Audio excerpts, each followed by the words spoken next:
Hello friends, मैं अद्वैत गजानन में आप सभी स्टूडेंट का एक बार फिर से स्वागत है।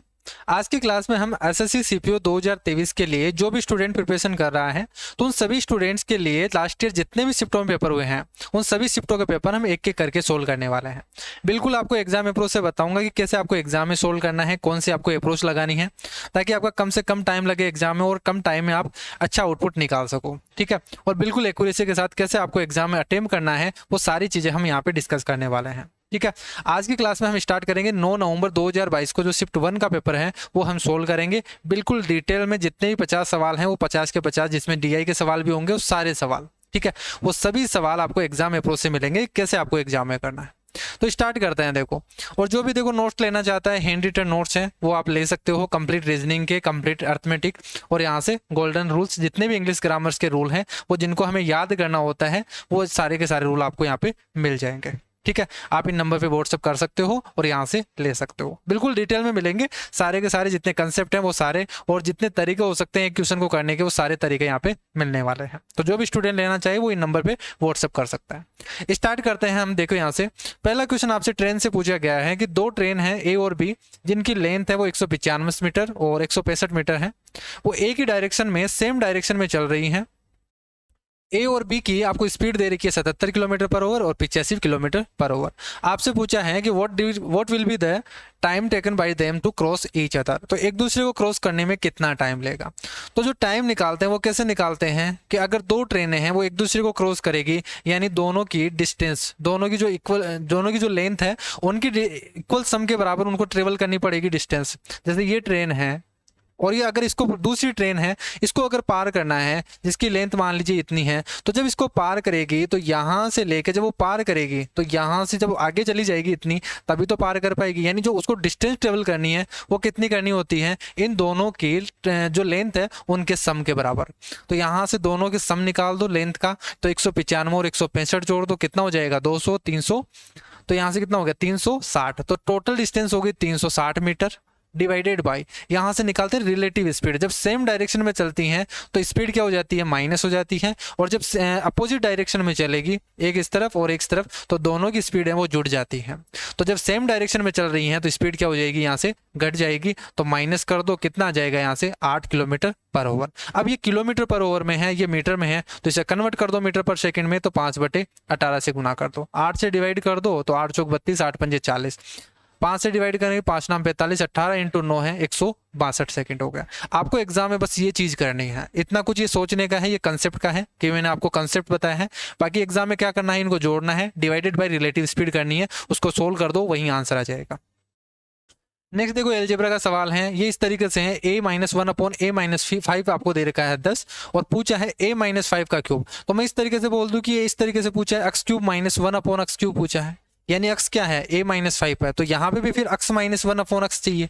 तो अक्स यहाँ से बनाने के लिए देखो, यहाँ से 5 नहीं है, तो मैं क्या करूंगा, यहाँ से यहाँ तो 5 रख दो, और जो 5 बचा उसको मैं यहाँ पे लिख देता हूँ a-5। तो ये x -1/x आपको दे रखा है, तो ये सवाल बन गया, x -1/x दे रखा है और ये पूछा है, तो क्या होगा k³ + 3k, तो k³ यानी 5 का क्यूब करोगे 125, प्लस 3 इंटू k करोगे तो 5 इंटू 3 15। एग्जाम में बस यही चीज आपको करनी है, ये इसका आंसर आ गया। ये चीज आपको सोचने का है, माइंड में आपको सोचना है कि यहाँ पे ये बनेगा और इसके बनते ही क्या बनेगा, k³ + 3k यानी 125 + 15, ये हो गया 140। नेक्स्ट देखो, यहाँ से बोला है कि एक खेत है वो आयताकार आकृति में है, जिसकी लेंथ आपको दे रखी है, ब्रेथ आपको दे रखी है, और एक कोने से 18 मीटर, 15 मीटर और 6 मीटर का है इसकी लेंथ का एक गड्ढा खोदा जाता है, और इससे जो निकली हुई मिट्टी है उसको समान रूप से फैला दिया जाता है बाकी के क्षेत्र में।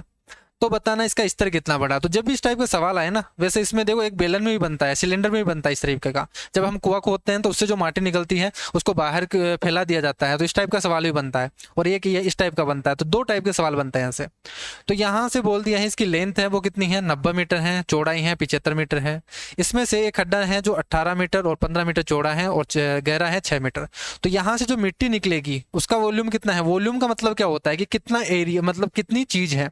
जैसे हम एक गिलास में पानी भरते हैं तो उसका वॉल्यूम निकालते हैं, यानी उसमें पानी कितना है, कितने लीटर पानी है, कितने यहाँ से सेंटीमीटर क्यूब में हो तो वो लीटर में बन जाता है, मीटर क्यूब में हो तो फिर वो 1000 से गुना हो जाता है, इस तरीके से। तो कितना पानी है वही इसका वॉल्यूम होता है। तो यहाँ से अगर हम इसका वॉल्यूम निकालेंगे तो वो क्या होगा कि इससे कितनी मिट्टी निकली है, तो इसका वॉल्यूम निकाल दे तो वो मिट्टी आ जाएगी हमारे पास, इतनी मिट्टी निकल गई।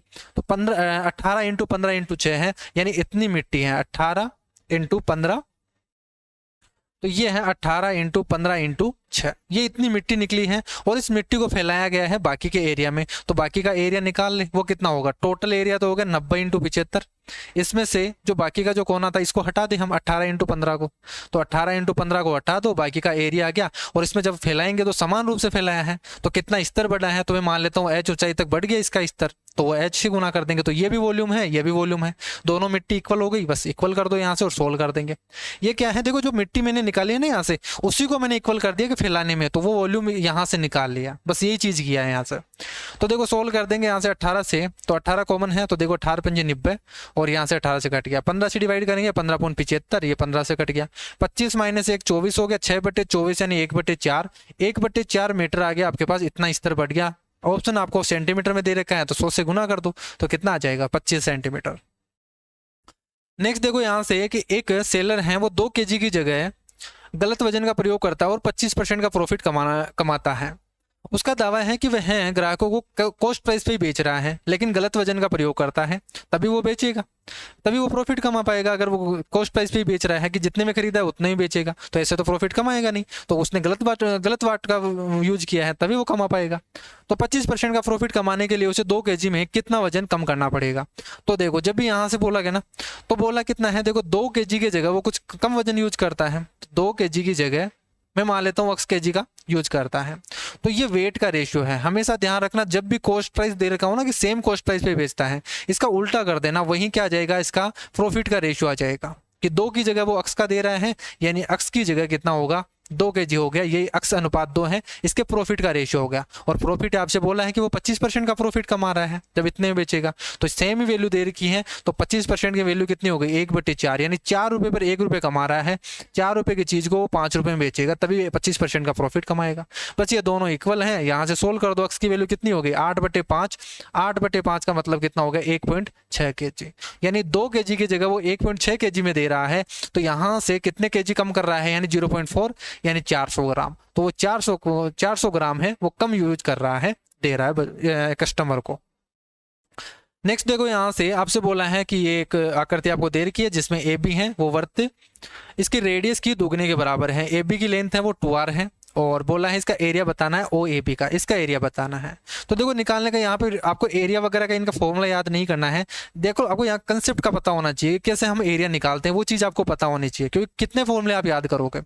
मैथ में हमेशा ध्यान रखना कि आया कैसे है फॉर्मूला, वो चीज़ याद रख लो, ऑटोमेटिकली आपका फॉर्मूला याद हो जाएगा आपको, ठीक है, उसमें आपको रटने की जरूरत नहीं पड़ेगी। लेकिन आप कितना ये रटोगे, अगर अलग अलग चीजें आप रटने को बैठ के, तो इतने फॉर्मूले बन जाएंगे, इतने फॉर्मूले बन जाएंगे, आप याद भी नहीं कर पाओगे, अभी याद करोगे दूसरे दिन भूल जाओगे। तो हमेशा ध्यान रखना, कभी भी मैथ में आपको फॉर्मूले रटने नहीं है, आपको समझना है कि वो कहाँ से बने हैं। जैसे मैं इसका एरिया निकाल रहा हूँ, तो एरिया कैसे निकालेंगे, अब हमें ये पता है कि देखो πr² होता है सर्किल का एरिया, टोटल πr² एरिया होता है टोटल सर्किल का, लेकिन हमें तो यहाँ से इसी का निकालना, बस इतने पार्ट का निकालना। अब बात की गई है यहाँ पे सरकमफेरेंस की, यहाँ पे इसकी लेंथ है वो 2r है, तो टोटल अगर इसकी लेंथ है वो कितनी होती है 2πr, तो जब 2πr होती है तब इसका एरिया πr² होता है, तो जब 2πr टोटल परिधि होती है, टोटल सरकमफेरेंस होती है, तो उसका एरिया πr² होता है। हमें तो बस इतनी लेंथ का ही निकालना है, तो 2r लेंथ का निकालना, तो इससे गुना कर दो 2r से, ये हो गया इसका एरिया। बस यहाँ से सोल्व कर दो, तो सोल्व करेंगे तो कितना हो जाएगा, पाई से पाई कट गया, 2 से 2 कट गया, r से r कट गया, तो ये एरिया आ गया r², तो ये हो गया इसका आंसर। नेक्स्ट देखो यहाँ से एक ट्राइंगल आपको दे रखा है, इसके कोणों का अनुपात आपको दे रखा है 1:1:2। सबसे बड़े एंगल्स और इसके इंटरनल एंगल्स का आपको बताना है कि कितना % है। तो यहाँ से सबसे बड़े एंगल तो क्या होगा, ये 2 होगा, और टोटल यहाँ से एंगल कितना होगा, इंटीरियर एंगल का सम कितना होगा, 2:1:1 है, तो 4, तो 2 है वो 4 का कितना % है 50%। तो ये तो हो गया डायरेक्ट ही। बाकी आप अगर इस बेसिक से करोगे तो कैसे करोगे यहाँ से कि 1:1:2 है, टोटल सम कितना होता है ट्राइंगल के तीनों एंगल का सम 180 होता है। तो 180 है वो 4 यूनिट की वैल्यू है, तो 4 यूनिट की वैल्यू 180 है, तो 1 यूनिट की वैल्यू हो गई 45। तो सबसे बड़ा एंगल कितना हो गया यहाँ से 90 डिग्री। और टोटल एंगल आपके पास दे रखा है 180 डिग्री होता है, हमें पता है। तो यहाँ से कितना हो गया 50% हो गया क्या। तो ये तो हो गया बेसिक तरीका। लेकिन यही तो चीज बोला है यहाँ से कि 1:1:2 है, ये टोटल एंगल का सम है और सबसे बड़ा एंगल 2 वाला होगा। तो 2/4 कितना हो गया 50%। तो ये हो गई आपकी एग्जाम अप्रोच। इसे आप माइंड में भी कर सकते हो। नेक्स्ट देखो, बोला है कि कंपनी के सभी एम्प्लॉयज का एवरेज है वो एवरेज सैलरी है वो 14,000 है। 5 टेक्नीशियन का एवरेज सैलरी है वो 18,000 है और बाकी के जो एम्प्लॉय हैं उनके 13,200 हैं। अब दे दिए यहाँ से आपको पता चल गया कि एलिगेशन का सवाल है। तो यहाँ से टोटल का दे रखा है 5 टेक्नीशियन का आपको दे रखा है एवरेज 18,000 दे रखा है। बाकी का हमें नहीं पता कितने एम्प्लॉय हैं, उनका एवरेज दे रखा है कि 13,200 रुपये इनकी इनकम है। और यहाँ से इनकी सैलरी टोटल कितनी है 14,000। तो यहाँ से सोल्व कर दो तो ये कितना आ जाएगा, यहाँ से ये हो गया 800 और ज़्यादा में से कम को घटाते हैं तो ये हो गया 4,000। रेशियो कितना आ गया 1:5। ये 1:5 क्या है, इनके एम्प्लॉय का रेशियो है। तो देखो 1 यूनिट की वैल्यू 5 है, तो 5 यूनिट की वैल्यू कितनी होगी 25। तो बाकी के जो बचे हुए एम्प्लॉय हैं वो 25 हैं और टेक्नीशियल 5 है। तो टोटल कितने हो गए यहाँ से 30 हो गए क्या एम्प्लॉय। तो ये हो गया इसका आंसर। नेक्स्ट देखो यहाँ से सिंप्लीफिकेशन का ये सवाल 1 से 2-3 सवाल यहाँ से सीपीयू में पूछे जाते हैं हमेशा और अच्छे लेवल के पूछे जाते हैं। थोड़ा सा टाइम टेकिंग भी लगता है, इसमें टाइम भी लगता है और थोड़ा सा आपको ध्यान दे के सोल्व करना होता है। एक भी गलती कर दी, कहीं भी मिस्टेक कर दिया, पूरा का पूरा क्वेश्चन आपका गलत हो जाएगा, पूरा टाइम वेस्ट हो जाएगा। तो जब भी इस टाइप के सवाल आए ना तो आपको ध्यान से करना है और बोर्ड मार्क्स का रूल जैसे जैसे आपको नियम बोलता है ना उसी के अकॉर्डिंग आपको लगाना है। एक भी नियम में थोड़ा सा भी इधर उधर हो गया तो पूरा का पूरा क्वेश्चन ही गलत हो जाएगा और फिर एक बार गलत हो गया फिर आपको उतना ही टाइम लगेगा। तो फिर वो आपका टाइम भी खराब हो जाएगा वहां पे एग्जाम में और इसकी जगह आप दूसरे क्वेश्चन कर सकते थे, वो पूरे का पूरे हट जाएंगे। तो फिर क्वेश्चन है वो छूट जाएंगे आपके। तो कोशिश करना एक अटेम्प्ट में मत करना इन टाइप के सवाल को। थोड़ा सा अगर कैलकुलेशन ज्यादा दे रखी है तो अगर इजी दे रखा है तो उसको फर्स्ट अटेम्प्ट में कर लेना और जैसे थोड़ा सा कैलकुलेटिव दे दिया उसको छोड़ दो, जैसे टाइम बचे फिर करना। क्योंकि जब हमारे पास टाइम बचता है ना तो फिर हम करते हैं तो फिर एक अटेम्प्ट में हो जाता है फिर वो सवाल। तो बोर्ड मास का रूल आपको पता है कि पहले ब्रैकेट करते हैं, ऑफ करते हैं, फिर डिवाइड करते हैं, फिर मल्टीप्लिकेशन करते हैं, फिर ऐड और सब्ट्रैक्ट करते हैं। और इसके पहले जो ब्रैकेट है उसमें बार को पहले सोल्व करते हैं। अब इसमें देखें तो सबसे पहले ब्रैकेट को सोल्व करेंगे, ब्रैकेट में बार को सोल्व करेंगे तो ये हो गया यहाँ से 4, 4 दूनी 8, 8 और 8 16। तो यहाँ से 8 से डिवाइड करेंगे तो 2 बार हो गया, 3 दूनी 6 हो गया, 6 से डिवाइड करेंगे 4 हो गया। तो ये पूरा का पूरा 4 बन गया।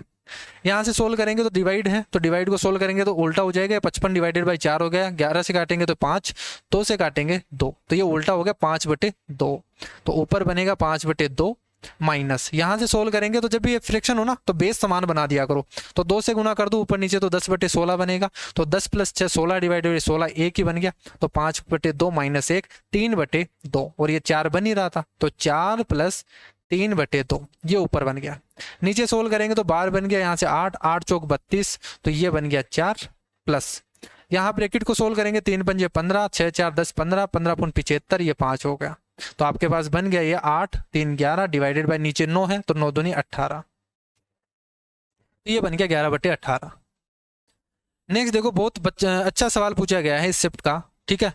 और डिसऑनेस्ट सेलर से आजकल बहुत ज़्यादा ट्रेंडिंग सवाल बन गया है। तो इसमें 1-2 सवाल मिलते भी हैं, सीजीएल सीएचएसएल में भी मिल रहे हैं आजकल। तो इस टॉपिक से पूछे जाने लग गए हैं। पहले 2020 से पहले इस टाइप के सवाल नहीं पूछे जाते थे और बहुत अच्छा सवाल पूछा गया है। बोला क्या है देखो कि एक दुकानदार द्वारा अपने सामान को तोलने के लिए वो 2 स्पून तराजू का प्रयोग करता है, ठीक है, जो 900 ग्राम की जगह 1 केजी दिखाता है। यानी वो 1 केजी की जगह ग्राहक को 900 ग्राम देता है। साथ ही दुकानदार अपने सामान के मूल्य पर 10% बढ़ाकर अंकित करता है। लेकिन दुर्भाग्य से क्या हुआ कि उसको मेट्रोलॉजी डिपार्टमेंट वाले पकड़ लिया जाता है उनके द्वारा। डिपार्टमेंट वाले पकड़ लिए कि वो इस तरीके से फ्रॉड कर रहा है। जिसके बाद तराजू को ठीक करवाकर उसे दंड स्वरूप 1 महीने तक कॉस्ट प्राइस पर 10% की डिस्काउंट देने के लिए उसके आदेश दिया जाता है कि आपको जितने कॉस्ट प्राइस है उससे 10% छूट पे देना पड़ेगा आपको। और प्रत्येक ग्राहक अब है वो 1 केजी के लिए 20 रुपए का भुगतान कर रहा है। तो आपसे पूछा है कि छापे से पहले वह समान मात्रा के लिए कितनी राशि का भुगतान कर रहे थे। अब इसमें 2 पार्ट में बन गया कि एक बार डिपार्टमेंट के पकड़ने जाने से पहले और एक पकड़े जाने के बाद में। मैं बात करता हूं पहले।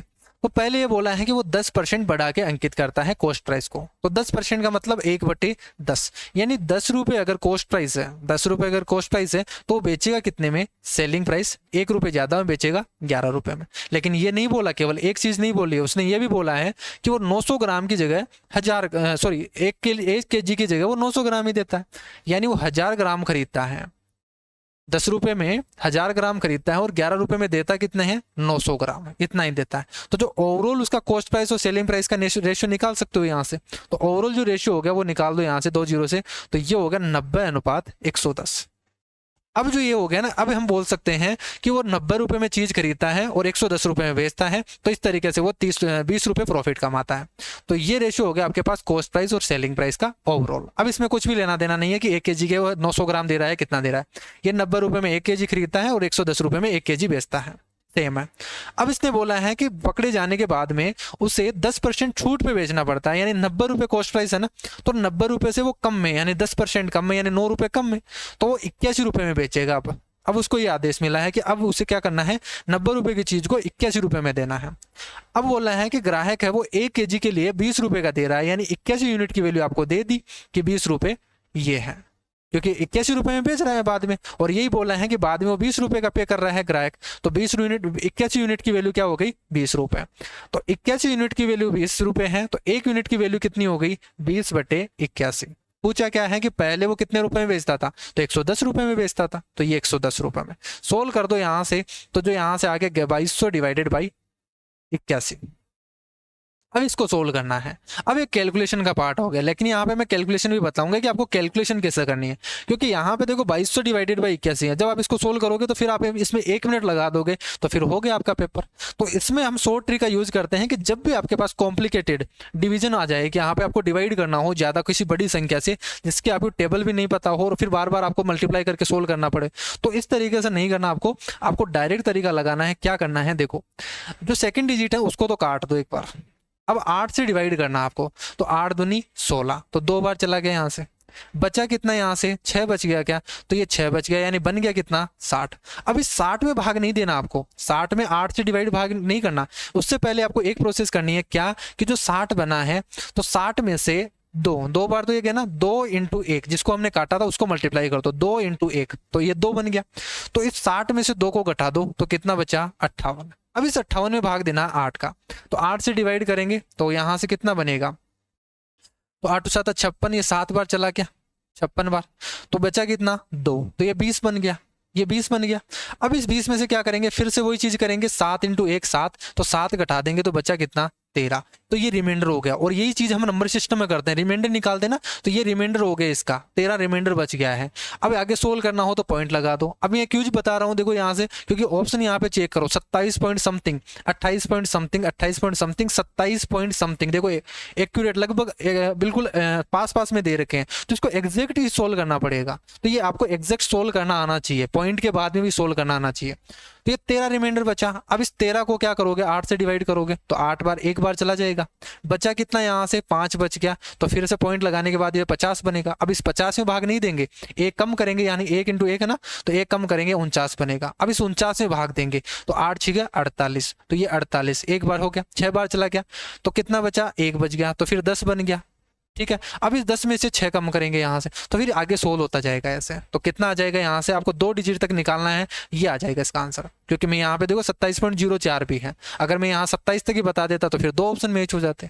तो इस टाइप से जब भी किसी भी कॉम्प्लिकेटेड आ जाए, थोड़ा सा नीचे डिवीजन में, जैसे यहाँ से 79 भी हो जाता, तब भी हम यही प्रोसेस लगाते। और मैंने ये ट्रिक है ना कई बार बताई है, जैसे मैंने प्रीवियस ईयर के सोल्व बताता हूँ, तो कहाँ जहाँ पे मुझे जरूरत होती है कि यहाँ पे बताना जरूरी है बच्चों को, तो वहाँ पे मैं बताता हूँ यहाँ पे। तो ये ट्रिक है ना बहुत इंपॉर्टेंट है, कई सवाल जो कैलकुलेटिव बनेंगे ना वो इसी ट्रिक से होंगे फिर। तो ये कैलकुलेशन का आपको ध्यान रखना है। नेक्स्ट देखो यहाँ से, एक स्कूल में बॉयज और गर्ल्स का जो रेशियो है वो कितना है, 3:4 है। बॉयज की संख्या है वो 10% बढ़ती है, गर्ल्स की संख्या 15% बढ़ जाती है, तो नया रेशियो क्या हो जाएगा। तो मैं ऐसे मान लूँ कि बॉयज कितने हैं 3:4 हैं, तो 30 और 40 मान लो बॉयज और गर्ल्स, ये बॉयज है ये गर्ल्स है। बोला है 10% बढ़ जाते हैं बॉयज तो 33 हो गए, 15% गर्ल्स बढ़ जाती हैं तो 15 चौक 60, 6 बढ़ जाती हैं तो 46 हो गया। तो ये रेशियो हो गया 33:46। नेक्स्ट देखो यहाँ से कि एबीसी और डीएफ हैं वो दो ट्राइंगल एक दूसरे के सर्वांगसम आपको दे रखे हैं, एबीसी और एफ डी। देखो सर्वांगसम और कॉन्ग्रुएंट का मतलब क्या होता है, पहले ये चीज समझो। कॉन्ग्रुएंट का मतलब होते हैं दोनों ट्राइंगल बिल्कुल सेम है, उसमें कुछ भी अंतर नहीं है, उनके साइड उनके एंगल सब कुछ बराबर है। और अगर आपको सिमिलर बोले, सिमिलर का मतलब कि एक छोटा हो सकता है एक बड़ा हो सकता है, उनमें सिमिलरिटी है, एग्जैक्ट नहीं है। एग्जैक्ट होंगे यानी वो कॉन्ग्रुएंट है, अगर सिमिलर बोला है यानी उसका सेम है, वो एक छोटा है एक बड़ा है। तो अगर कॉन्ग्रुएंट बोल रहा है यानी सेम ही है, तो जैसे ए बी आपको दे रखा है 5 है, तो फिर एफ डी भी क्या होगा, 5 ही होगा। एफ डी बोल दो या डी एफ बोल दो, ये भी 5 होगा।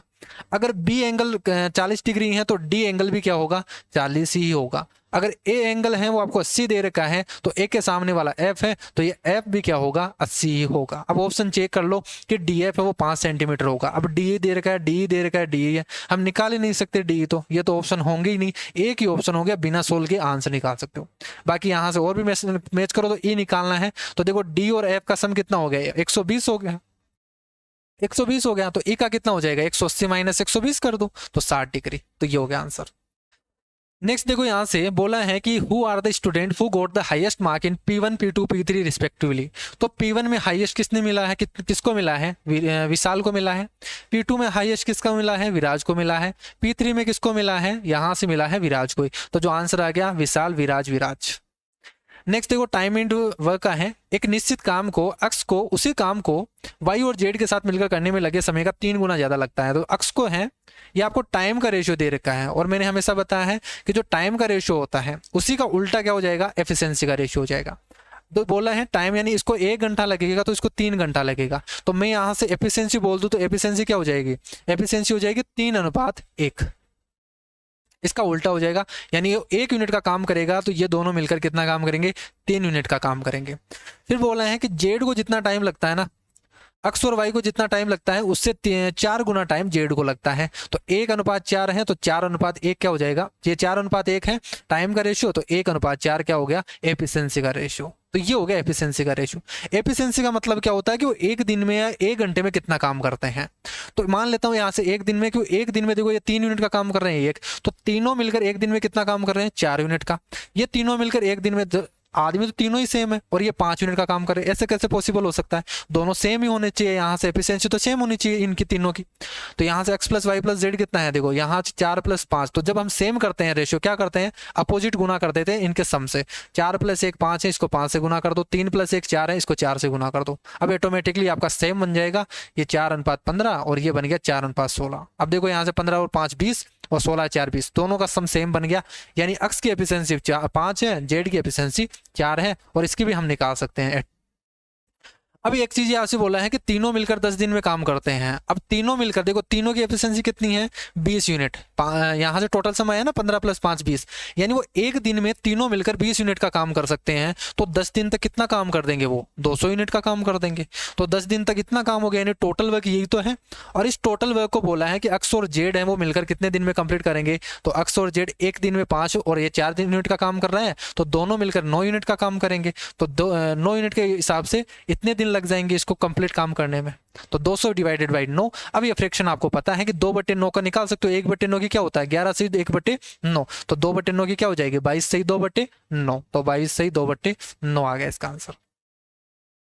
कंपाउंड इंटरेस्ट का देखो 10% की रेट से 2 वर्ष का चक्रवर्ती ब्याज और यहाँ से कंपाउंड सिंपल इंटरेस्ट का जो डिफरेंस है वो 250 है। अब इसमें पेन भी नहीं लगाने की जरूरत, क्या करोगे, देखो इफेक्टिव रेट का कंसेप्ट लगा दो। 10% की रेट से चक्रवर्ती ब्याज यानी कंपाउंड इंटरेस्ट की इफेक्टिव रेट कितनी हो जाएगी, 21%। ये आपको याद भी होनी चाहिए।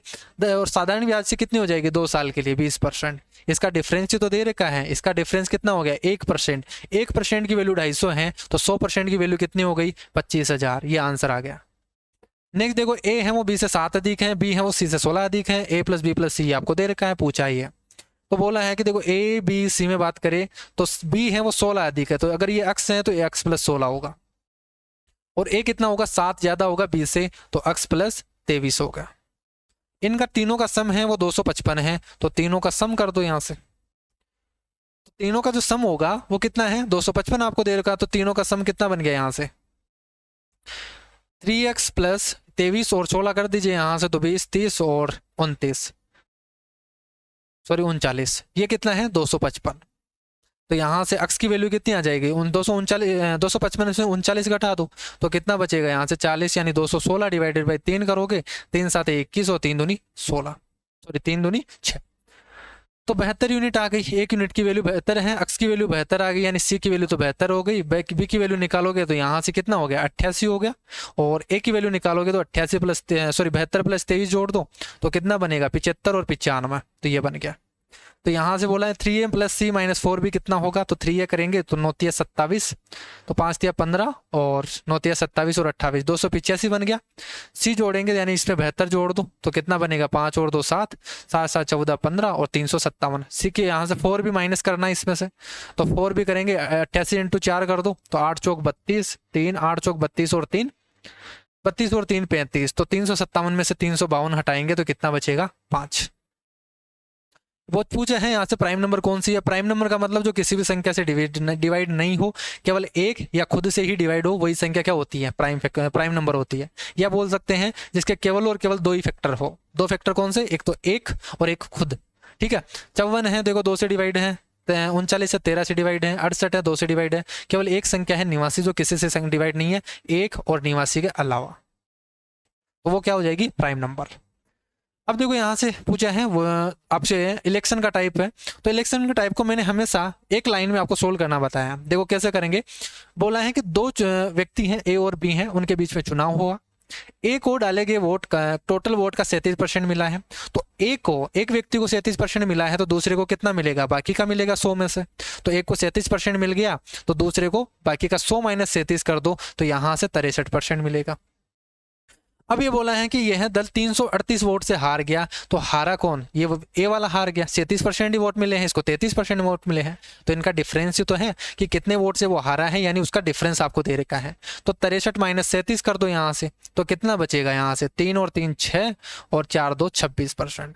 तो 26% जो हार गया है ए, और इसी की वैल्यू आपको दे रखी है, तो 26% की वैल्यू 338 दे रखी है। 100% की वैल्यू आपसे पूछा है कि टोटल वोट कितने हैं, तो 100% की वैल्यू निकाल दो यहाँ से, तो 338 डिवाइडेड बाई 26 इंटू 100, बस इसको सोल्व कर दो। 26 से डिवाइड करेंगे एक बार चला जाएगा तो बचेगा कितना यहाँ से 4 और 3 7 78 बच गया, 3 बार चला जाएगा, ये हो गया 1300।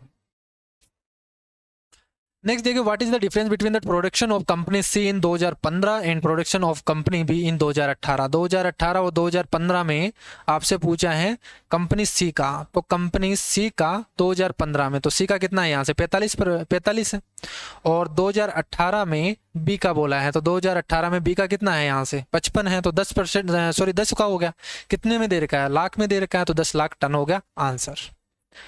लिस्ट कॉमन मल्टीपल यानी एलसीएम आपको दे रखा है 42 दे रखा है ए और बी का, 5 ए और 11 बी, इसमें 5 और 11 भी ऐड हो गया। अगर इसमें कुछ कॉमन होता तब हम अलग करते हैं यहाँ से कि उसको कॉमन पार्ट करते हैं। एलसीएम का मतलब क्या हुआ कि दोनों संख्या से डिवाइड होने वाली, तो ए और बी को डिवाइड करने वाली, ए और बी से डिवाइड होने वाली संख्या कितनी है 42। तो अगर 5 और 11 बी से डिवाइड करना हो तो 5 और 11 में तो कुछ कॉमन है ही नहीं, तो इनको बस गुना कर दो 5 इंटू 11 से, तो ये कितना हो जाएगा 42 इंटू 5 तो 210 हो गया, 210 इंटू 11 कर दोगे 231 और 0 लास्ट में है। एक पुलिस है जो चोर का पीछा करता है और 250 मीटर की दूरी पर देखता है। पुलिसकर्मी उसका पीछा करना प्रारंभ करता है और दौड़ना प्रारंभ करता है, तो ये बोला है कि चोर की स्पीड 10 किलोमीटर पर ओवर है और पुलिस की है 12 किलोमीटर पर ओवर है। तो चोर पकड़े जाने से पहले वो कितनी डिस्टेंस ट्रेवल करेगा, इसके 2 तरीके में बताता हूँ। पहला तरीका देखो बेसिक वाला तरीका यहाँ से कि दोनों के बीच में डिस्टेंस कितनी है 250 मीटर। पुलिस है, ये चोर है, ये आगे भाग रहा है, ये पीछा इसका पीछा कर रहा है, ये 12 किलोमीटर पर ओवर की स्पीड से, ये 10 किलोमीटर पर ओवर की स्पीड से भाग रहा है। तो देखो पहले तो ये निकालो कि कितने टाइम में पकड़ेगा इसको, पुलिस है वो कितने टाइम में पकड़ लेगा, तो 250 टोटल डिस्टेंस के बीच में ये है। जब ये पकड़ेगा तो यहाँ से रिलेटिव स्पीड कितनी होगी, अभी मैंने बताया कि माइनस हो जाएगा सेम डायरेक्शन में, तो 2 किलोमीटर पर ओवर की स्पीड से, तो 5/18, तो यहाँ से 2 ये ऊपर चला जाएगा 9, 5 से करोगे 25, 9 पंजे 45, तो 450 सेकंड में। या इसको सोल्व भी मत करो आप क्योंकि उसको आपको निकालना है, टाइम कितना लगेगा आप तो इस तरीके से निकाल दो कि उसको इतना टाइम लगेगा। 250 डिवाइडेड बाई 2 किलोमीटर पर ओवर, ये मीटर में दे रखा है, इतना टाइम लगेगा। इतने टाइम में सी जो चोर है वो कितनी डिस्टेंस ट्रेवल करेगा, ये इतना टाइम है और इतनी स्पीड से चल रहा है, तो 10 किलोमीटर पर ओवर की स्पीड से चल रहा है। सेम यूनिट हो गई किलोमीटर पर ओवर की, तो यहाँ से 2 से काट दो ये 5, तो यहाँ से कितना हो गया पचम 25 पंजे 125, तो 1250 मीटर वो ट्रेवल करेगा। तो 1250 मीटर का मतलब कितना हो गया यहाँ से 1.25 किलोमीटर। ये तो हो गया पहला तरीका। दूसरा तरीका रेशियो तरीके से क्या करोगे कि देखो यहाँ से रेशियो निकाल दो स्पीड का कि चोर और पुलिस का, तो पुलिस और चोर का रेशियो कितना हो गया 12:5, यानी 6:5 हो गया क्या, सॉरी 12:10 था तो 6:5 हो गया। ये स्पीड का रेशियो है, उनके बीच में डिस्टेंस तो कांस्टेंट है 250 है, तो जो स्पीड का रेशियो होगा वही क्या होगा इनकी, क्योंकि देखो डिस्टेंस इक्वल टू क्या होता है स्पीड इनटू टाइम होता है, तो स्पीड इनटू टाइम होता है, डिस्टेंस सेम टाइम पे निकल रहे हैं तो टाइम तो कांस्टेंट है, तो जो स्पीड का रेशियो होगा वही क्या होगा डिस्टेंस का रेशियो होगा। यानी पुलिस 6 किलोमीटर चलेगी तो फिर चोर है वो 5 किलोमीटर चल पाएगा। तो इस तरीके से है कि जो पकड़ेगी, जब पुलिस पकड़ेगी तो ये 6 यूनिट चलेगी, तो यहाँ से चोर है वो 5 यूनिट चलेगा, ये 5 यूनिट चलेगा, ये 6 यूनिट चलेगा, तो यहाँ से डिफरेंस कितने होगा हो गया 6 - 5 यानी 1 यूनिट। तो ये 1 यूनिट की वैल्यू आपको दे रखी है 250 मीटर, तो 1 यूनिट की वैल्यू 250 मीटर है, चोर ने कितनी यूनिट चली 5 यूनिट, तो 5 यूनिट से गुना कर दोगे, 250 × 5 है वो 1250 मीटर होगा। वैसे इतना नहीं करना, समझाने के लिए बता रहा हूँ। क्या करोगे रेशियो से कि यही क्या होगा स्पीड का रेशियो है वही डिस्टेंस का रेशियो होगा, उनके बीच में डिस्टेंस का गैप कितना है 1 यूनिट है, 1 यूनिट की वैल्यू 250 दे रखी है, चोर ने कितनी चली 250 × 5 कर दोगे ये 1250 मीटर। अगर पुलिस का पूछा होता तो 250 × 6 करते, और इसमें हम क्या करते फिर इसको हम दोबारा से गुना करते फिर इसको सोल्व करते, तो ये रेशियो से एक लाइन में हो जाता है। नेक्स्ट देखो यहाँ से फिर से टाइम एंड वर्क का एक लाइन में कर दो कि 25 व्यक्ति हैं वो 140 दिनों में कंप्लीट करते हैं, इसी काम को अगर 70 दिन में कंप्लीट करना है तो कितने दिन लगेंगे, तो यहाँ से 50 दिन लग गए। पी क्यू का रेशियो दे रखा है, क्यू आर का रेशियो दे रखा है, आर एस का रेशियो दे रखा है, और पूछा क्या है पी और एस का। हमेशा ध्यान रखना कभी भी अगर फर्स्ट और लास्ट का रेशियो पूछा जाए कुछ ही नहीं करना, जो रेशियो दे रखा है उसको मल्टीप्लाई करते चलो, 4/5 × 3/4 × 2/5, बस इसको सोल्व कर दो। 5 से तो नहीं कट रहा, 4 से 4 काट दो और यहाँ से 6/25 हो गया, ये आंसर हो गया। 4 संख्या है 1 ये आपको दे रखा है, इनका योग का 2 गुना 22 है 44 है, तो इनके योग का 2 गुना करोगे 5 3 8 2 10 और 11, तो 11 का डबल कितना हो गया 22, तो 22 यूनिट की वैल्यू 44, तो 1 यूनिट की वैल्यू कितनी हो गई 2, 1 यूनिट की वैल्यू 2 हो गई, तो यहाँ से जो संख्या है वो कितनी होगी सबको 2 से गुना कर दो, 2 ये हो गई 4, ये 6 और ये 10। अब बोला है कि प्रत्येक संख्या के क्यूब में से 3 घटा दिया जाए तो अनुपात क्या होगा। इसका क्यूब करोगे 8, 8 में से 3 घटाओगे 5, इसका क्यूब हो गया 64, 64 में से 3 घटाओगे यहाँ से 61, रेशियो दिख गया आपके पास, आगे मत सोल्व करो आंसर आ गया। एक सीधी सड़क है, कोई बसें उसी दिशा में चल रही हैं, किसी कार से 30 किलोमीटर आगे हैं। देखो ये बस है, ये कार है, ये इससे 30 किलोमीटर आगे हैं, बस हैं और 3 घंटे बाद में है वो कार है बस से 60 किलोमीटर आगे निकल जाती है। 3 घंटे बाद में, इसको 3 घंटे लगते हैं, जब कार यहाँ पे पहुंच जाती है वो 60 किलोमीटर आगे और चली जाती है वो उससे। बस की चाल है वो कितनी है 42 किलोमीटर पर आवर है।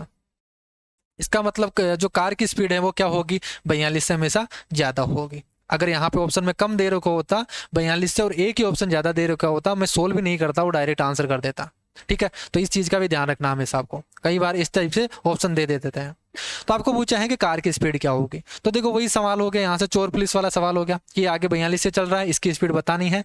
अब देखो यहाँ से ये कार है 30 किलोमीटर तो चल ही रही है, इसको 60 किलोमीटर और चलना है, टोटल डिस्टेंस कितनी ट्रेवल करनी है 90 किलोमीटर।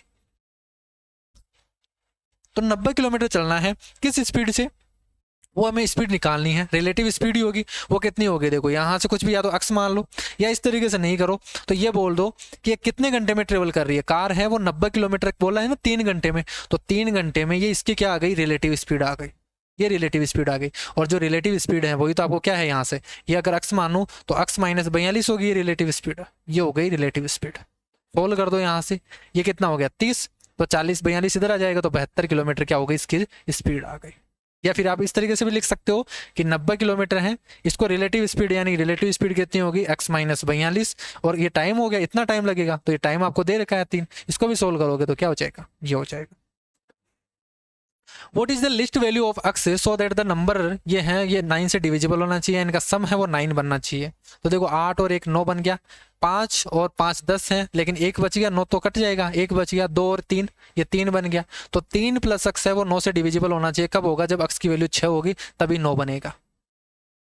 तो डिजिट सम आपको चेक करना है। 12 मीटर त्रिज्या वाले एक सर्किल आपको दे रखा है, 12 मीटर त्रिज्या आपको दे रखी है इसकी, और बोला है इसका मेजर सेक्टर है, इसका पेरीमीटर आपको बताना है, जिसमें लघु त्रिज्या खंड है यानी माइनस सेक्टर है, उसका सेंटर पे एंगल है वो 75 डिग्री है। देखो ये जो माइनस सेक्टर है इसको हम बोलते हैं माइनस सेक्टर, ये माइनस सेक्टर है, ये मेजर सेक्टर है। ये जो एंगल बना रहा है ये 75 डिग्री बना रहा है, तो बाकी का एंगल कितना बनेगा, यहाँ से 200, 360 में से घटा दो, 360 में से 75 को कम कर दो तो 60 तो होगा ही, और 15 और कम हो जाएगा, यहाँ से 285 डिग्री। तो बाकी का जो एंगल है वो 285 है। अब आपसे पेरीमीटर पूछा है, वही सेम सवाल। देखो यहाँ से क्या करेंगे, पेरीमीटर 2 पाई आर है वो किसका होता है, 2 pi R, 2 pi R total 360 degree का बनता है, टोटल 360 डिग्री का बनता है। आपको तो किसका निकालना है, केवल 285 डिग्री का निकालना है, 285 डिग्री का निकालना, बस इसको सोल्व कर दो। और प्लस पेरीमीटर पूछा है, तो ये तो क्या आ गया, यहाँ से इसकी लेंथ आ गई है, ये इतनी लेंथ आ गई, और ये वाले लेंथ भी जोड़ दोगे आप, इसमें 2 रेडियस, ये आर प्लस आर, तो आर प्लस आर, इसमें 24 और जोड़ दो, तो ये आ जाएगा इसका आंसर। सोल्व कर दो, बस आर की जगह तो कितना है 12 है, तो 12 से डिवाइड करोगे 12 36, 2 से डिवाइड करोगे 15, 15 से डिवाइड करोगे तो एक बार चला गया 13, 15 7 105 और 15 नाम 135, तो 19 पाई प्लस कितना आ जाएगा 24। x की पावर 4 प्लस 1 अपॉन x की पावर 4 दे रखा है, कुछ ही नहीं करना। देखो यहाँ से क्यूब पूछा ना, तो आपको x plus 1 upon x cube, x plus 1 upon x चाहिए, तब आप क्या कर दोगे, यहाँ से के क्यू माइनस 1 अपॉन क्या कर दो, के क्यू माइनस क्या कर दोगे 3 क्या कर दोगे, तो यहाँ से क्या करोगे, के की वैल्यू चाहिए यानी x प्लस 1 अपॉन x चाहिए, क्या करोगे यहाँ से 2 जोड़ के रूट निकाल दो, तो ये तो आ जाएगा x square plus 1 upon x square, तो 1156 है। 1156 किसका स्क्वायर होता है, देखो 30 का स्क्वायर होता है 900, फिर 961, 1024, 1089, 1156, तो 1156 किसका होता है 34 का होता है, तो ये हो गया 34 का। ये x square plus 1 upon x square आएगा, तो फिर से प्लस 2 करके रूट कर दो तो 36, फिर से 6 बनेगा, तो ये क्या आ गया आपके पास x प्लस 1 अपॉन x। तो यहाँ से 6 का क्यूब करोगे 216, माइनस 3 इंटू के कर दोगे यानी 6 या 18, 216 में से 18 कम कर दो 198 आ गया। एग्जाम में ये नहीं करना, देखो ये तो मैंने आपको बताया, एग्जाम में बस यही चीज आपको लिखना है। 1154 प्लस 2 करेंगे 1156, इसका स्क्वायर रूट 34 हो गया, 34 प्लस 2 करेंगे 36, 36 का स्क्वायर रूट 6 हो गया, ये माइंड में कर लिया 6, फिर कर दो 216 माइनस 18, बस ये चीज लिखनी है, आंसर आ जाएगा आपका। The average production for 5 year was maximum for which company, आपको बताना है कि किस कंपनी का ज्यादा है, 5 वर्षों के अंतर्गत किस कंपनी के लिए मैक्सिमम था एवरेज। तो 2016 और 2017 ये आपको दे रखा है, इसमें कंपनी XYZ का बोल रखा है, तो सबका निकालो आप, एक्स का निकालोगे टोटल सम निकालोगे तो वो कितना होगा, देखो 30, और यहाँ से सबसे पहले तो देखो 4 और 3 7, 7 और 2 9, 9 और 5 14, 14 और 4 19, तो 190 तो बनेगा ही। एक्स्ट्रा कितना है, यहाँ से 5 एक्स्ट्रा है, 5 इसमें एक्स्ट्रा है, और बस यही है, तो ये 10 हो गया यानी 200 बन गया एक्स में। तो एक्स में टोटल सम कितना हो गया 200। देखो एवरेज तो सभी में चेक कर रहे हैं अपन, तो सभी को डिवाइड करने से क्या मतलब है, आगे हम सोल्व करेंगे 5 से डिवाइड करके, फिर क्या मतलब है आपको, तो टोटल सम निकाल लो, सभी में डिवाइड कर रहे हैं, कॉमन है वो तो डिवाइड करना, तो सम चेक करना आपको। तो बस यहाँ से y का देखोगे तो यहाँ से 2 और यहाँ से 3 और 2 5, 5 और 3 8, 8 और 3 11, 11 और 3 यहाँ से 11 और 3 14, ठीक है, तो 140 तो बनेगा ही। एक्स्ट्रा कितना है 5 10 15 20 और 25, तो इसमें 25 और जोड़ दो, तो यहाँ पे कितना बन गया 165। जेड का देखो तो यहाँ से कितना बन गया 4 और 3 7, 7 और 4 11, 11 और 3 14, 14 और 3 17, ठीक है, 17 और एक्स्ट्रा हो गया 18, 18 और इसमें एक्स्ट्रा है 19, तो 190 बनेगा क्या यहाँ से, नहीं गलत कर दिया हमने, फिर से जोड़ दें। देखो यहाँ से कितना बनेगा, ये हो गया 35 और यहाँ से 35 35 70, 70 और 105, 105 और 110 160 200, तो ये बनेगा 200। ये जेड का है, ये वाई का है, तो किसमें मैक्सिमम है, एक्स और जेड में, दोनों में सेम है और ज्यादा है, तो क्या आ जाएगा इसका आंसर एक्स और Z. What are the average marks obtained by all students in geography, geography में आपको बताना है। देखो बोला आपको क्या है कि परसेंटेज मार्क्स आपको दे रखा है, टोटल मार्क्स आपको दे रखा है, मैक्सिमम मार्क्स इतने हैं, तो ज्योग्राफी का मैक्सिमम मार्क्स 75 है। ये 75 पी है, वो 75 का 80% लाता है, ये 92% लाता है, ये 64%, इस तरीके से आपको पूछा है टोटल एवरेज मार्क्स। तो इस तरीके से नहीं करना कि आप 75 का पहले 80% निकाल रहे हो, फिर 75 का 92% निकाल रहे हो, फिर जो सबको सोल्व कर लिया फिर उसको ऐड कर रहे हो, फिर डिवाइड कर रहे हो, ये नहीं करना। क्या कर लो, सभी को जोड़ दो और फिर एक साथ निकाल देंगे हम, 75 का परसेंट निकाल देंगे, वो टोटल मार्क्स आ जाएगा आपके पास। यहाँ पे मार्क्स पूछा है, ठीक है, एवरेज डायरेक्ट नहीं पूछा है, तो हमें मार्क्स निकालना पड़ेगा यहाँ से। तो सबको जोड़ दो पहले, तो देखो यहाँ से 8 और 2 10, 4 14, 14 और 8 22, 22 और 2 24, 10 9 19 और यहाँ से 25, 25 और 8 33, 33 और 8 जोड़ेंगे यहाँ से 41, 41 और 7 48। तो ये हो गया टोटल 484%। ये निकाल दोगे 75 का इतना परसेंट है। तो ये मार्क्स आ गए। टोटल कितने कैंडिडेट हैं यहाँ से, 3 और 3 6 है, 6 से डिवाइड कर दो तो ये आ गया एवरेज। बस इसको सोल्व कर दो यहाँ से, 25 या 75, 25 चौक 100, 4 से डिवाइड करोगे 4 दूनी 8, 21, 6 से डिवाइड करोगे तो कितना आएगा यहाँ से, 6 दूनी 12। तो यहाँ से एवरेज पूछा था ना, कुछ गलत कर दिया क्या हमने, 4 एक बार चला गया, 4 दूनी 8, 121 इंटू 3 भी तो बच गया ना यहाँ से।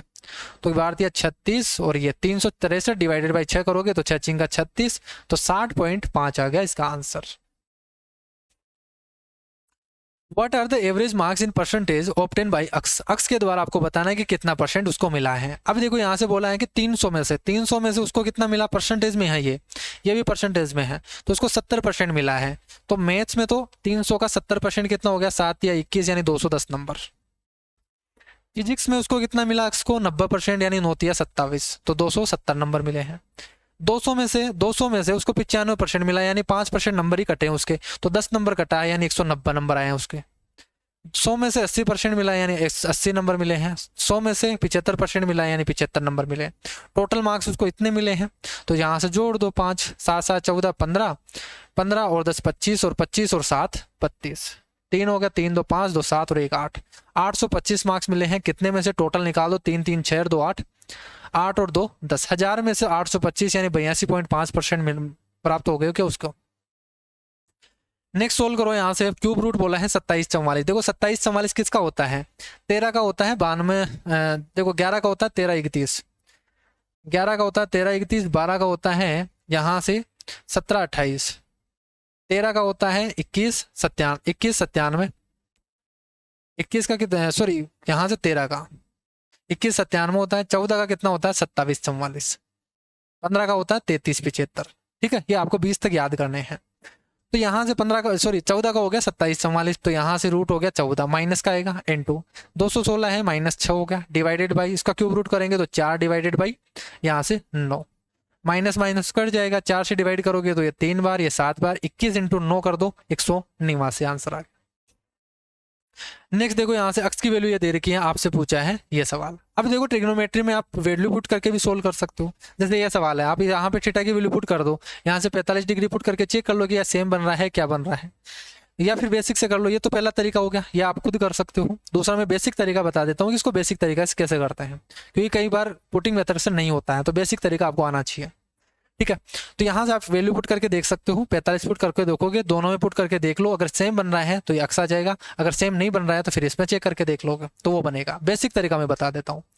अब यहाँ से देखो अक्स बोला है, आपको निकालना ये चीज है 1 minus cos theta plus sine theta, यहाँ पे दे रखा है 1 plus cos theta plus sine theta, तो हमें माइनस करना है। ऊपर नीचे क्या कर दो, इसका रेसिप्रोकल कर दो, तो यहाँ से देखो 2 sine theta divided by 1 plus, मैं इस तरीके से लिख दूँ 1 प्लस साइन प्लस कोस, ये है। तो ये चीज है, मैं ऊपर नीचे क्या कर रहा हूं, ऊपर नीचे में गुना कर दूं 1 प्लस साइन माइनस कोस से, तो ये सेम बन जाएगा ऊपर, तो नीचे बनेगा 1 प्लस साइन माइनस कोस। ऊपर नीचे मैंने गुना कर दिया, कोई इफेक्ट नहीं आएगा। यहां से सोल्व करेंगे तो क्या बनेगा, देखो नीचे वाला है एक बार प्लस में हो गया, ये a प्लस बी है, ये a माइनस बी है। सोल्व करेंगे a square minus B square, तो a स्क्वायर करोगे तो नीचे क्या बनेगा 1 plus sine square plus 2 sine, a square हो गया, माइनस बी स्क्वायर करोगे साइन फोर्स स्क्वायर बनेगा, ऊपर तो सेम ही है। 1 माइनस कोस स्क्वायर क्या बन गया, साइन स्क्वायर बन गया, तो साइन स्क्वायर हो sine square 2 sine square plus 2 sine बनेगा। मैं यहाँ से 2 साइन कोस कॉमन ले लूँ तो ये साइन प्लस 1 बन जाएगा, 2 साइन से ये 2 साइन कट गया, और जो बन गया क्या, सेम ही बन गया क्या, 1 प्लस, जो ऊपर तो सेम है और नीचे साइन प्लस 1 है, तो ये अक्स है, सेम बनेगा, आंसर आ गया। ये देखो बहुत अच्छा सवाल है, कैलकुलेटिव सवाल है। देखो बोला क्या है, ये यहाँ पे 2 बाहर नहीं है, ये इसका स्क्वायर है। अब देखो यहाँ पे एक चीज आपको पता होनी चाहिए, जैसे मैं अगर 5 और यहाँ से 9 से गुना करूं, 5 को मैं 9 से गुना करूं, तो इसको करने का तरीका क्या है कि यहाँ से ये देखो 7 से 2 ज्यादा है, ये 7 से 2 कम है, ये फॉर्मूला बन गया कि a plus B A minus B, यानी 7 का स्क्वायर माइनस 2 का स्क्वायर कर दोगे तब भी आपका आंसर आ जाएगा 49 माइनस 4 कर दोगे यानी कितना आ जाएगा 45। तो हमेशा ध्यान रखना a plus B A minus B यानी A square minus B square वाला कंसेप्ट लगता है। अब यही चीज हम यहाँ पे लगाएंगे, ठीक है। देखो यहां से बोला है 1018 का स्क्वायर है माइनस 1019 इंटू 1017, तो ये 1018 ही तो है इसके बीच में, ये 1018 से कम है, एक कम है, ये 1018 से एक ज्यादा है, तो जो इसको मल्टीप्लाई करेंगे तो वो क्या बनेगा, आपके पास बनेगा 1018 का स्क्वायर माइनस 1 का होल स्क्वायर।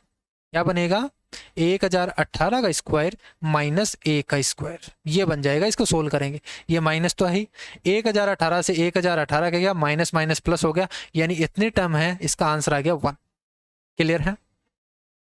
प्लस यहां से सोल्व करेंगे 1015 इंटू 1012। अब ये चेक करो यहाँ से किसके बीच है, यहाँ से 1012 यानी 1013 है, 1013 एक ज्यादा है लेकिन ये नहीं है, यानी 1013.5 है। ये क्या है 1013.5 से ये 1.5 ज्यादा है, ये 1.5 कम है, इसी तरीके से होता है। तो 1015 का स्क्वायर करोगे माइनस 1.5 का स्क्वायर कम कर दोगे, तो ये हो गया इसका आंसर। इसको सोल्व करोगे तो माइनस में हो गई। ये देखो यहाँ से इसके बीच में कौन सी संख्या हो गई, इसके बीच में हो गई 11 से लेके 16 तक, यानी 14 की बात करिए तो यहाँ से 2 ज्यादा है और यहाँ से 16, यानी 1014.5 हो गया क्या, सॉरी 1013.5, 1013.5 हो गया। इसका स्क्वायर इससे कितना कम है कितना ज्यादा है, 1013.5 यानी कितना हो गया, यहाँ से 2.5 ज्यादा है 2.5 कम है, तो 2.5 का क्या कर दोगे स्क्वायर है वो घटा दोगे, ये हो गया। इसको सोल्व करेंगे तो देखो 1013 का स्क्वायर, ये 1013 का स्क्वायर कट जाएगा, ये माइनस माइनस प्लस हो जाएगा, ये तो माइनस है ही, तो माइनस ये 2.25 बन गया और यहाँ पे प्लस कितना बन गया 6.25। अब इसको सोल्व कर दो यहाँ से, तो देखो 6.25 और यहाँ से 2.25 कम कर दोगे तो कितना बनेगा, ये 4 बनेगा, और 4 प्लस 1 5 बन गया। तो बहुत अच्छा सवाल है कैलकुलेशन का। नेक्स्ट देखो किसी संख्या को 15 और 18 से डिवाइड किया जाता है तो प्रत्येक स्थिति में 3 शेषफल बचता है, तो इसका एलसीएम निकाल के 3 ऐड कर दो, तो 15 और 18, या तो वो तो पहला तरीका बेसिक तरीका हो गया कि इनका एलसीएम निकाल के 3 ऐड कर दो, वो संख्या आ जाएगी।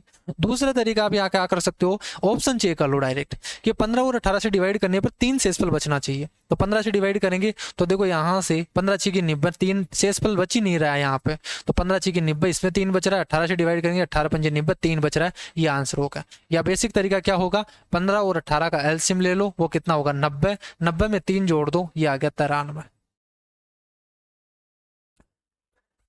बोला है कि 5 मार्क्स आपको ये दे रखा है, इसमें बोला है कि अगर इसमें प्रत्येक विषय में 5 अंक काट दिए जाए और प्राप्त जो अंक है उसका माध्य माध्यिका बहुलक मोड मीडियन और मीन अगर निकाला जाए, उनका एवरेज आपको बताना है। तो बहुत अच्छा सवाल है, देखो इनमें स्टैटिस्टिक्स जोड़ दिया गया है इसी डीआई के सवाल में।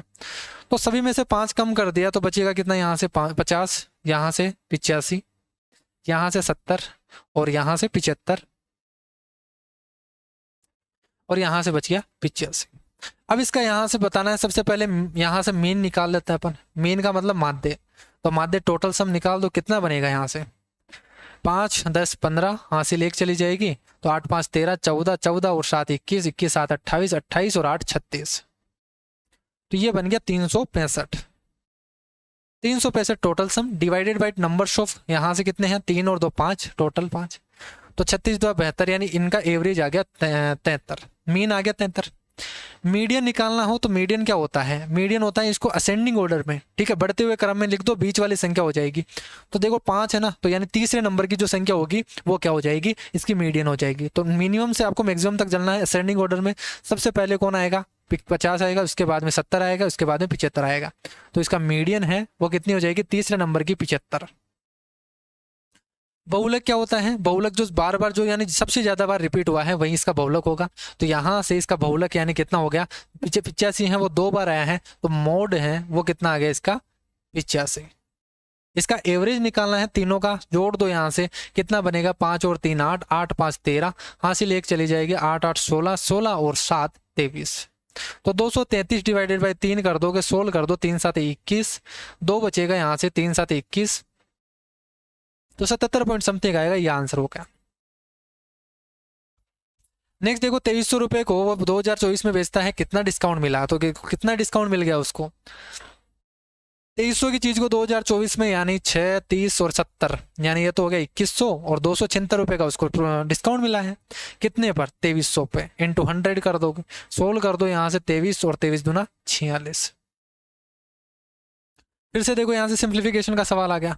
81 की पावर 3/4, 81 की पावर 1/4 तो कितना हो गया 3, 3 की पावर 3 कितना हो गया 27, प्लस ब्रैकेट को सोल्व करेंगे यहाँ से, तो देखो यहाँ से सोल्व करेंगे ओप को 15, तो 15 से डिवाइड करेंगे 5, नीचे डिवाइड करेंगे 5 इंटू 3, 3 से डिवाइड करेंगे 2, 5 से डिवाइड करेंगे 4, तो ये बन गया 8, प्लस इसको सोल्व करेंगे तो यहाँ से 24 इंटू 3 बनेगा, 8 से डिवाइड करोगे 8 या 24 यानी 1/9 बन गया, माइनस, और यहाँ से सोल्व करेंगे तो 10 डिवाइडेड बाई है तो ये 2 बन गया। इसको सोल्व करेंगे 1/32 की पावर माइनस 2/5 है, तो इस माइनस को करते ही 32 की पावर 2/5 होगा, 32 की पावर 1/5 का मतलब 2, 2 की पावर 2 यानी 4, तो ये -4 होगा। तो यहाँ से बन गया, देखो ये बन गया 6 और प्लस 1/9 माइनस 4, तो ये 2, 27 और 2 29, तो 29 सही 4/9 होगा। यहाँ पे क्या आएगा 4/9 आना चाहिए, 8 या 24, तो 1/9 हो गया, और यहाँ से ये 4 से गुना करेंगे ना अपन, तो 4/9 बन गया। ठीक है, तो ये 4/9 है, तो 29 से ही 4/9 आ गया। Percent of number of student in activity second to that of fourth का आपको बताना है परसेंटेज। तो सेकंड में तो कितने, देखो यहाँ सेकंड और फोर्थ का पूछा है, तो सेकंड में टोटल सम निकाल दो यहाँ से। तो देखो 150, 150 300, 300 400, 400 और 500, 550। फोर का निकालना है तो 250, और 300 600, 600 और यहाँ से 700, 800, 1000, 1000 और यहाँ से 1150, 1150 और यहाँ से ये 25, 1150, 1175। ठीक है, 1150 होंगे ना, तो 1150 और 50 जोड़ेंगे तो 1200, 1200 और यहाँ से हो गया 1450, 1450 यानी 1550, ये टोटल सम हो गया 1550। इसका पूछा है कितना परसेंट है। अब देखो यहाँ से सोल्व करेंगे, 5 से डिवाइड कर दो 11 डिवाइडेड बाई, ये हो गया 5 या 15 31। फिर से देखो वही कैलकुलेशन 1100 डिवाइडेड बाई 31, अब 31 से डिवाइड करना, 31 की टेबल ही नहीं आती, क्या करेंगे फिर 1 को हटा दो, 3 से गुणा, 3 से डिवाइड करो 3 या 9, बचा कितना 20, तो ये 20 बनेगा, 20 में भाग नहीं देना, 3 माइनस करो 17, तो 17 में भाग देना है, 3 पंजे 15, तो यहाँ से 15 बचा, कितना यहाँ से 2 बचा, तो ये 20 हो गया, 20 में से 5 कम करोगे तो 15, ये 15 रिमाइंडर बच गया, तो 35 पॉइंट, यहाँ से 15 में डिवाइड करोगे तो 15 बचा ना। अब देखो यहाँ से 15 जो रिमाइंडर बचा है पूरा पूरा भाग नहीं देना, यहाँ से कुछ रिमाइंडर बचने के बाद 0 होना चाहिए, तभी वो कंप्लीट सोल्व होगा। तो 3 चौक 12 और 3 पंजे 15, तो उससे कम वाले में आपको डिवाइड करना है, तो यहाँ पे 4 ही रखना है, 3 चौक 12, 3 बचा 30, सॉरी 3 बचा 30 हो गया, 30 में से 4 घटा दोगे यहाँ से बचेगा 27, फिर 27 को डिवाइड करोगे तो 3 इंटू 24, 3 नाम 27, तो फिर 8 से करोगे, फिर आगे सोल्व होता जाएगा ये। ठीक है, इस तरीके से सोल्व करता है। नेक्स्ट देखो यहाँ से बोला है determine the total surface area of hemisphere close at bottom radius of the hemisphere, आपको दे रखा है।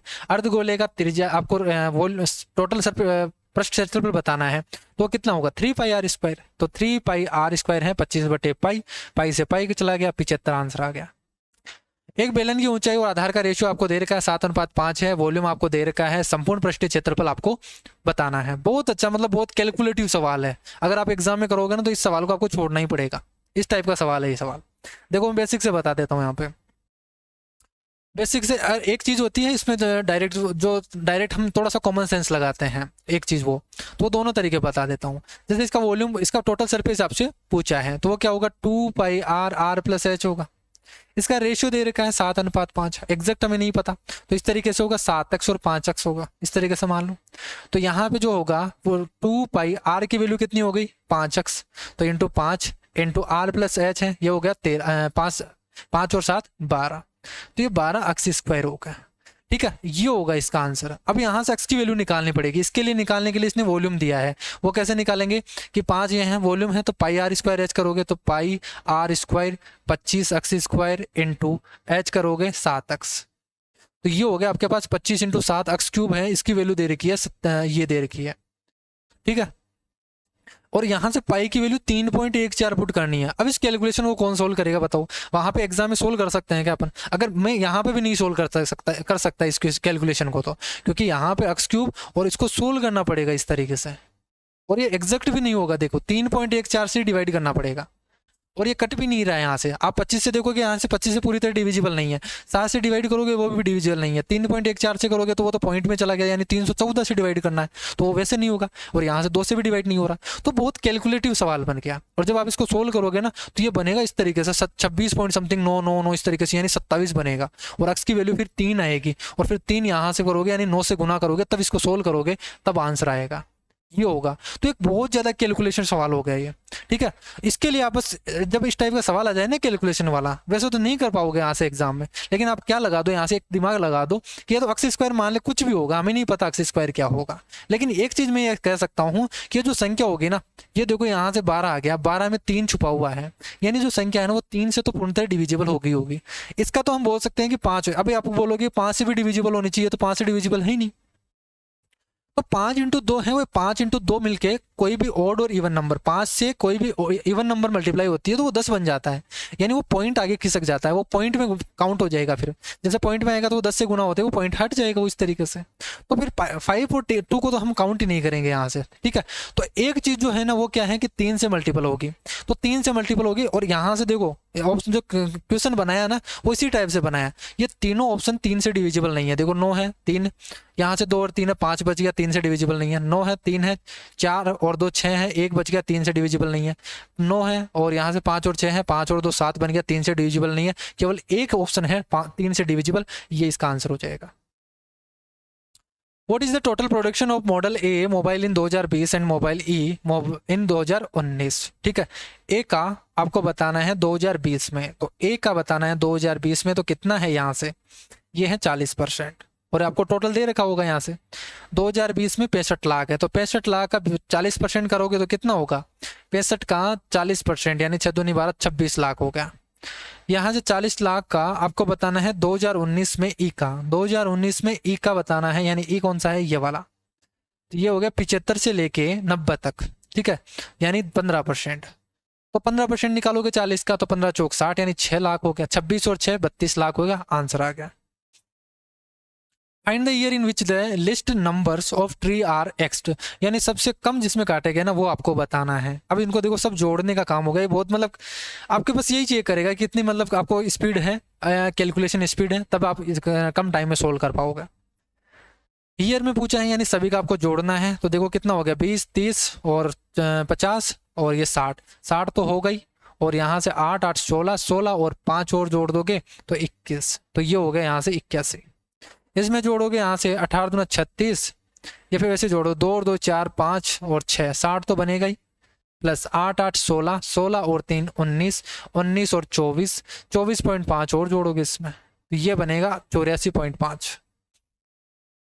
इसका जोड़ोगे तो 2 और 2 4 5 और 6, तो ये 60 तो बनेगा ही।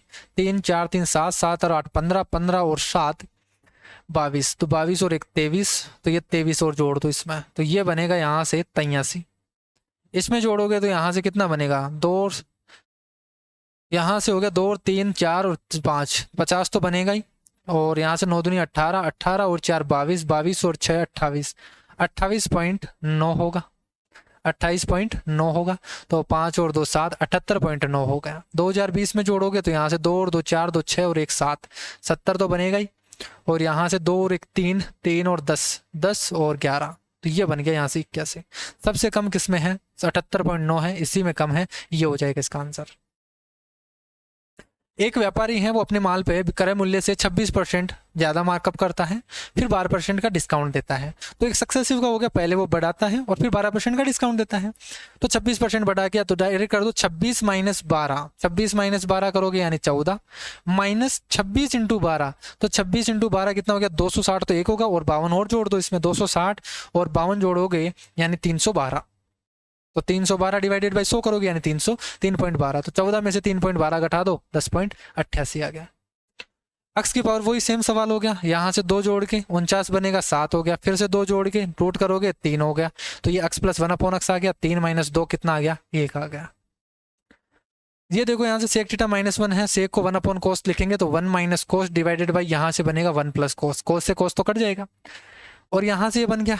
ठीक है, इसकी पावर n आपको दे रखा है और यहाँ से जब हम इसको सोल्व करेंगे ये क्या बनेगा 1 अपॉन साइन माइनस ये बनेगा कोस अपॉन साइन। ठीक है, और यहाँ से इसको देखो, इसको सोल्व करेंगे, फिर आगे सोल्व कर देंगे, ऊपर नीचे रेशनलाइज कर दो, 1 प्लस कोस से गुना करेंगे तो 1 प्लस कोस 1 माइनस कोस बनेगा, तो ये 1 माइनस कोस स्क्वायर बनेगा, ये साइन स्क्वायर बन जाएगा और नीचे बन जाएगा यहाँ से 1 माइनस, नहीं ऊपर बनेगा 1 माइनस कोस से गुना करोगे तो 1 माइनस कोस का स्क्वायर बनेगा और नीचे 1 प्लस कोस 1 माइनस साइन है तो 1 माइनस कोस स्क्वायर यानी साइन स्क्वायर बनेगा, इसकी पावर n है। तो ये बनना चाहिए 1 minus cos divided by sine, तो ये कब बनेगा जब ये 2 हट जाए यहाँ से पावर, तो n की वैल्यू क्या होगी 1/2 होगी तभी हटेगा, यानी 0.5 हो गई।